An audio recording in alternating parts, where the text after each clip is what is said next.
Сейчас мы находимся в одном из кабинетов столичной школы номер 18, где из-за перегруженности детей в каждом кабинете обучались по 42 ученика. Школа рассчитана на 460 ученических мест, но из-за увеличения внутренней миграции здесь по факту обучались 1600 учеников. В скором времени, с началом нового учебного года, данная проблема этого образовательного учреждения будет решена. Новый учебный год новой пристройки к данной школе номер 18, который рассчитан на 225 ученических мест. Данная школа на сегодня завершена на 95%. Светлые и просторные кабинеты новой пристройки в школе номер 18 уже обставлены мебелью и ждут учеников. Сейчас здесь проводится заключительный этап работ. 5% жұмыстар қалған. Бұл жағында все основные и второстепенные работы в образовательном учреждении завершены на 95%. Недоделанным остался стадион, который по проекту будет возводиться из легких конструкций. Мы начали возводить его еще в 2019 году, тогда на фасад здания мы нанесли краску. За эти годы она не выцвела, а сохранилась в прежнем виде. При строительстве мы используем качественные местные и импортные материалы.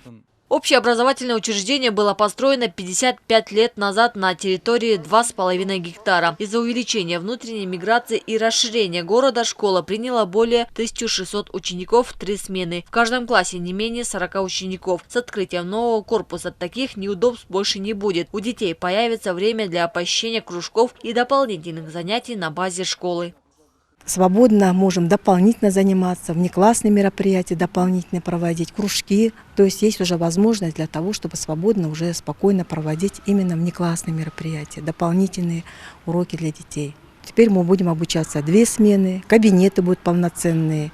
И мы очень рады, что школа соответствует всем стандартам. Сейчас у нас ведутся работы, убираем, отмываем. И мы надеемся, что 1 сентября уже линейку мы проведем и будем обучаться уже в новой школе. 1 сентября будут сданы в эксплуатацию 36 школ по республике, а к концу 2023 года 100 общеобразовательных учреждений. В усиленном режиме к школе готовятся и учителя начальных классов. Для учителей младших классов при финансовой поддержке Всемирного банка был организован 72-часовой тренинг о методах коррекционного чтения. Тренинг для учителей проводила Айнура Маткеримова. Баштагыч класстардын окуучуларынын билим сапатын жогорулатуу үчүн артта калган балдарды алдыга суруп чыгабыз. Он предназначен для повышения педагогического мастерства учителей начальных классов. Главная цель – пробудить интерес к знаниям и предметам у учеников, которые отстают от своих сверстников в плане образования и усвоения школьной программы. Восприятие звука, знание алфавита, скорочтение, словарный запас, чтение и понимание – эти основные направления, по которым ведется усиленная работа на тренинге. 4200 учителей приняли участие в коррекционном обучении онлайн и офлайн. По итогам первого квартала около 3000 учителей пройдут 72-часовое обучение. Кроме того, для них будет организовано обучение по цифровой грамотности. Всего у нас будет обучено 7000 учителей, это до конца 2024 года.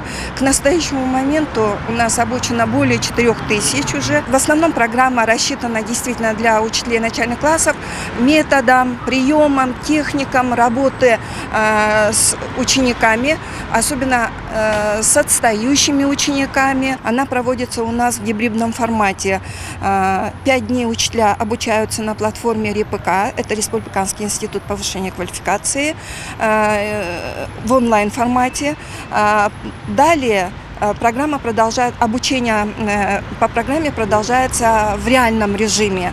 В дальнейшем предполагается повышение специализации воспитателей детских садов. Воспитатели из 700 дошкольных образовательных учреждений по всей стране пройдут обучение по программе развития дошкольного образования «Балалык».